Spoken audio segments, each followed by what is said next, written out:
What is up, YouTube? Dylan Pearson here, and welcome to my Facebook ad tutorial. Exactly how I'm doing my interest targeting that's resulting in a 3x or above return on ad spend. The screenshot right here is a screenshot from the ad account that I'm going to show you in this video, along with how I'm doing the interest targeting. If you're new to my channel, welcome. Super happy to have you here. I drop videos a minimum of 2 times per week, always super high quality. So make sure to subscribe with the notification bell turned on. And also, once I hit 500 subscribers, I'm going to be doing a 30-minute consulting call completely free as a giveaway to one of you. I usually charge upwards of $500 for this. So once I hit 500 subscribers, I'm going to be selecting one of you to do a free consulting call for. So make sure to subscribe, hit that like button, and leave a comment letting me know what you thought of this video and what you want to see next.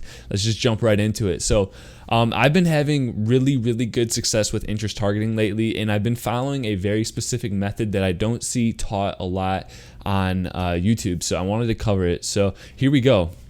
So this is my launch strategy.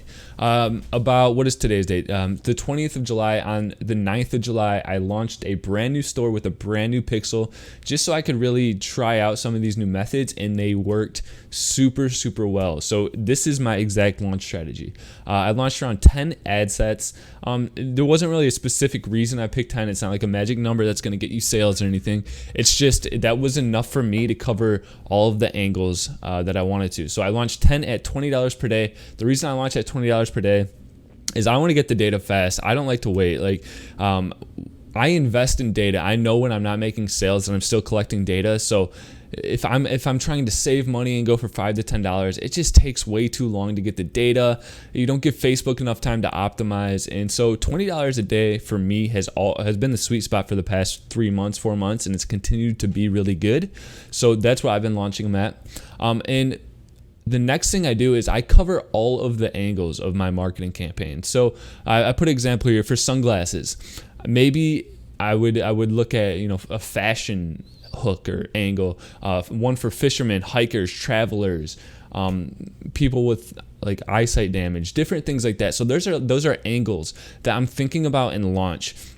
A lot of times, what I used to do back like 2 years ago is I would create a video, create a campaign, and I'd launch it thinking in my mind, oh, this is who it's for, and I'd only target those people, wouldn't get results, and I'd give up on it. But what I realized is that you really don't know who it's for until you launch and you let the data do the talking for you. So cover all of your angles during the launch in those 10 ad sets.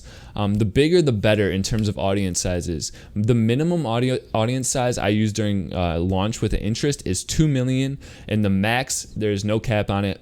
And I'll show you here one of my top, actually the top interests that I'm using right now has 32 million people in that audience. So the reason is Facebook is placing a huge preference towards bigger audiences. It allows them to optimize more, and it just gives them a bigger ocean of people to throw their hook at and essentially get you sales. So bigger the better these days.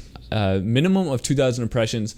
I don't even look at the data usually until an ad set and a single interest hits 2,000 impressions. The reason being is Facebook hasn't had enough time to optimize. Be completely honest, at 2,000 they really still haven't either. But 2,000 gives me enough data that I can accurately make an educated decision on. So I analyze the data. And that's when I decide, oh, this is a good interest, this is a good ad set. I'm gonna kind of branch off and find some different audiences using this ad set, or I'm just gonna kill it, put it to the side. And so that kind of leads into utilizing audience insights. So when I find an ad set and an interest that's performing really well, I use audience insights to find new potential interests to target during this launch. So when I launch, I really go for interest, and I run a PPE campaign alongside of it just to generate that social proof and whatnot. But interest targeting is how I get my data. So we're going to hop into the ads manager. But first, I want you to realize one thing. I want you to focus on my interest progression from the launch to scaling. You need to realize it's not easy to be profitable initially with interest, especially with like a new pixel. So if you can break even, it's a great sign that you are onto something, that you have a good marketing offer, a good product, a good service, and overall good creative. So these are the key performance indicators I want you to focus on when you launch with interest-based targeting. The main three are cost per 1,000 impressions, your CPM, your click-through rate, and your cost per click. So these are below. Sorry about this. I need to move out of the way. Below right here are the KPIs, the three that I just listed out, the exact metrics that I'm really looking for. Obviously, it's going to differ, per ad account and stuff. So don't take these to stone, but these are a good baseline to kind of see if something's going to work or if you need to rethink something. So when I'm using the purchase objective on a new Pixel, and I just launched, that was a $279 sale. That is insane. Actually, I'm going to show this to you guys. Look at this. I don't know if you can see it. Anyways, $279 sale just came through, so that was pretty sick.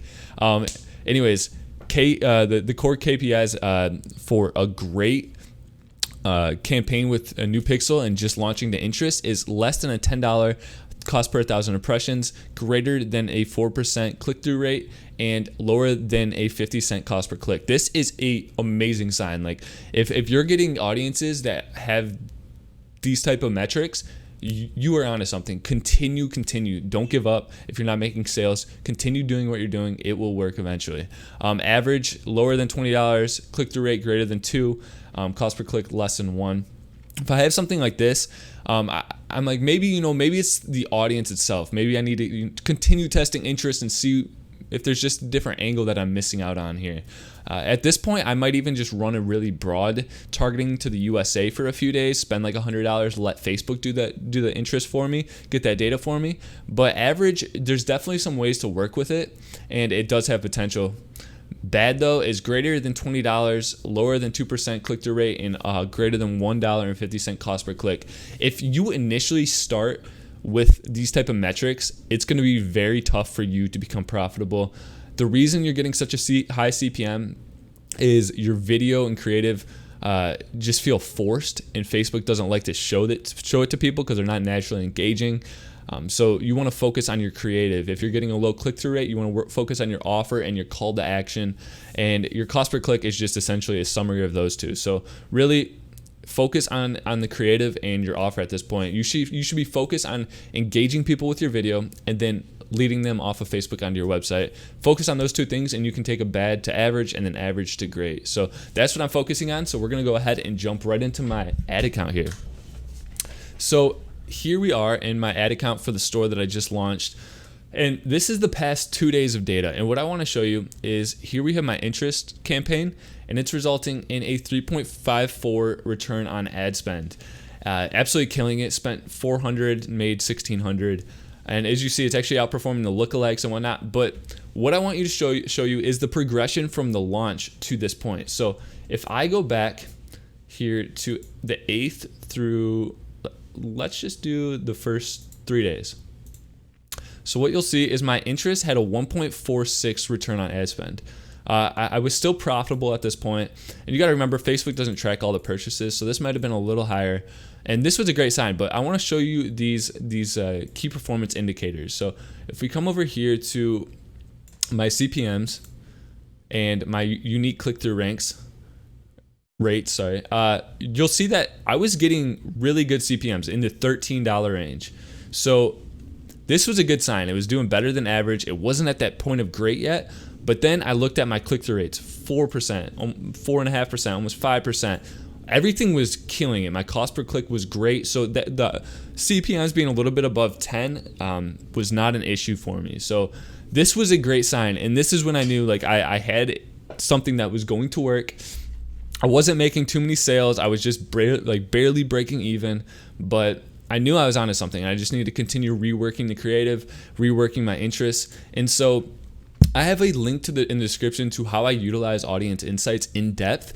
And basically what I do is I take these interests that are getting really good results, plug them into audience insights, and I utilize that tool to find new potential audiences to launch to. So basically what I did there is you'll see, so I had a 1.46.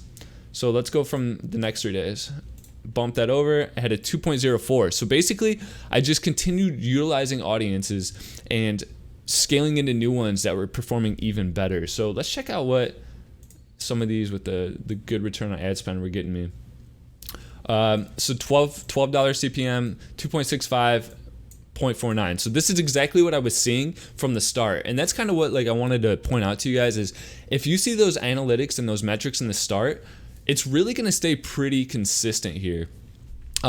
So one thing too, so this interest right here resulted in a 2.64 return on ad spend. But what happened is it actually, the next couple days completely died out on me. And the reason being, it was hard to be profitable because my CPM was higher, my cost per click was higher, and my click-through rate was lower. So really the opportunity to become profitable and drive profitability relies on these three key performance indicators right here, these three metrics. So focus on these when you're launching with interest. And the next thing I really wanted to show you, so if we come over here, so what was it, 2.04, 1.89, so it dropped down a little bit. I started doing more testing, and that's one thing too, is when my return on ad spend goes up, those ones that are doing good, I continue just launching ad sets. So I have 23 interests I've launched here at $23 a day, and we'll check out how much I've spent total on interests, in the first few days of launch. So, but if we come over here, the 1.89 then turns into 3.54. So it's kind of like that first 3 days was 1.48, turned it into 2.06. Then I launched more, then it was 1.86, then I turned it into 3.54. So look at it. If you find something that's doing good, don't quit and try to scale. Take it, use audience insights, and I highly, highly recommend watching the tutorial in the description. Use the method that I teach in there and continue to test new audiences. Don't stop when you find something that's working. So right here, if you take a look at, let's just do lifetime now. So we'll see how much I spent total. So I spent $1,788 and I'm still testing. So I'm not even into scaling yet, and it's generated overall, even with all of this money spent, it's still doing very, very well. So what I want you to see is this ad set right here that's doing a 4.24 return on ad spend, 167 spent, $709 made, and I actually duplicated it. So these two right here are the same exact audience, but I duplicated it and started kind of scaling into it. So if you check this out, look at my cost per initiated checkout. So basically, once you get a lot of data, I start looking at cost per added cart and stuff. But insane results here. And my CPM dropped even lower. It's now $8. 2% click-through rate. It's understandable. Facebook's scaling with more money and stuff, so it's going to be a little bit higher. Cost per click's a little higher, but my CPM really makes up for that being lower, and it's driving insanely low cost per initiated checkouts, low added carts, and good purchase results. So the craziest thing is I talked about big insight or big audiences. So I even narrowed this one. So actually, let me look at this one I didn't narrow down. It has 30 million people in it. The best thing about audiences like this is when they're profitable, you can scale into them with essentially no limit. Because if you have an audience of 2 million people, eventually you will fatigue that audience and scale. But with 30 million people, that is a tremendous amount to scale into. So I love the bigger audiences right now, the bigger interest. There's really no cap on how many people there should be a limit of. I know back in 2017 and still today, a lot of people are saying narrow down as much as possible. 100,000 is too much, and that's very incorrect according to Facebook and their actual public statements. They want bigger audiences. They want more to pick from. It allows their algorithm to optimize more. So focus on bigger interests right now. And so what I've basically been doing here is I launched my interest first. Let me edit this filter here. I launched my interest. So here we go. Interest, and then I take that data and I start creating a lot of lookalikes, and I begin testing different lookalikes. So I treat lookalikes kind of like interest too. So I'll have a video coming out on exactly how I do my lookalikes, and it's really the same process as interest. I build them up, test them, kill the ones that are doing bad, take the ones that are doing good, build them up, test them, kill the ones doing bad. So it's just a constant process of testing. There's really no end to my testing when I'm scaling. And that's why you'll see fluctuations in my return on ad spend every 3 days, because I really do it every 3 days. 3 days is a good amount at $20 per day to see how much data you have and what kind of decisions you can make. So my retargeting does have a fairly low return on ad spend, but that's because my audiences were not that big in terms of the audience size. So that is definitely going to change here. And then my CBO is really underperforming, but I think I found out the issue with that. So I've got to do some work to my CBOs. But overall, this store has really taken off due to the interest targeting. I'm scaling now with interest, and this is my exact method that I use to do this. So if you guys enjoyed this, please drop a like on the video, and don't forget to subscribe. There's a button down there. You can hit it right now. You've got the time, all the time in the world. Just hit the button and then hit the bell too, so you don't miss out on videos like this. Thank you so much, and I will see you in the next video. Dylan out.